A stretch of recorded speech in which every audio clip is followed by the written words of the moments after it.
Jessore road সংলগ্ন হাবড়া থানা এলাকায় অতিরিক্ত শব্দের সাইলেন্সার লাগানো বাইকের বিরুদ্ধে কড়া পদক্ষেপ নিল ট্রাফিক পুলিশ। হাবড়া থানার ট্রাফিক বিভাগের পক্ষ থেকে বিশেষ অভিযান চালিয়ে রাস্তায় চলন্ত এমন বহু বাইক চিহ্নিত করা হয়, যেগুলিতে বেআইনিভাবে অতিরিক্তভাবে বিকট শব্দের সাইলেন্সার লাগানো হয়েছিল। এই ধরনের সাইলেন্সার ব্যবহার করে বাইক চলাচলের সময় বিকট আওয়াজে পথ চলতি সাধারণ মানুষ রীতিমতো আতঙ্কিত হয়ে পড়েন বলে অভিযোগ।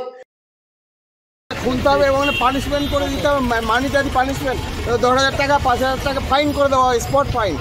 না হলে এই গাড়িকে ছাড়া হবে না, থানাতে জমা থাকবে। মানুষের প্রচণ্ড ক্ষতি হচ্ছে, বয়স্ক মানুষদের বেশি ক্ষতি হচ্ছে, ভীষণ স্পিডে যায়, ভীষণ সমস্যা হয়। এই ধরনের গাড়িকে অ্যালাউ করা উচিত নয়। পুলিশের ভূমিকা এটা খুব ভালো আছে, আমরা স্বাগত জানাই এবং উৎসাহ দেই যে আরও গাড়ি ধরুন, এই ধরনের বেআইনি কারবার ধরুন।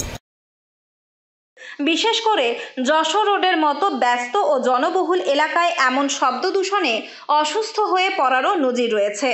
বয়স্ক ও শিশুদের মধ্যেও বিকট এই ধরনের শব্দ প্রভাব ফেলছে। এমন পরিস্থিতির মোকাবিলায় হাবড়া থানার ট্রাফিক পুলিশ এখন থেকে এলাকার বিভিন্ন মোড়ে নজরদারি চালাবে বলেই জানা গিয়েছে।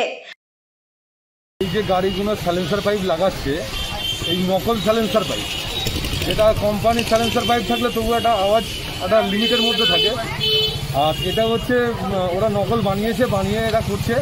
এতে আমরা পথ চলতি যে সাধারণ মানুষ আমরা রাস্তা দিয়ে যাই, এতে আমাদের ব্যাপক কষ্ট হয়।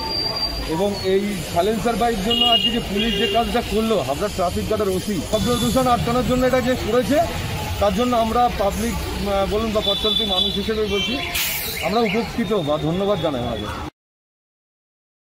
যেসব বাইকে বেআইনি সাইলেন্সার বসানো ছিল, সেগুলি আটক করে বাইক চালকদের বোঝানো হয় এই শব্দ দূষণের প্রভাব সম্পর্কে। পরে স্থানীয় মেকানিকদের সহযোগিতায় বাইক থেকে সেই অতিরিক্ত শব্দের সাইলেন্সার পাইপও খুলে দেওয়া হয়। এই অভিযানের পাশাপাশি হাবড়া ট্রাফিক বিভাগের পক্ষ থেকে রীতিমতো সচেতনতা প্রচার চালানো হয় বাইক চালকদের মধ্যে।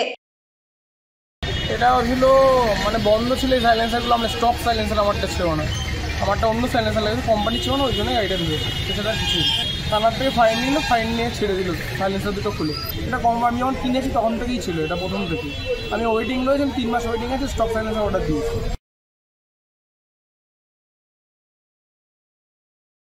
আগামী দিনে যদি কেউ এই ধরনের বেআইনি ও স্বাস্থ্যহানিকর সাইলেন্সার ব্যবহার করেন, তাহলে তার বিরুদ্ধে কড়া আইনি পদক্ষেপ নেওয়া হবে।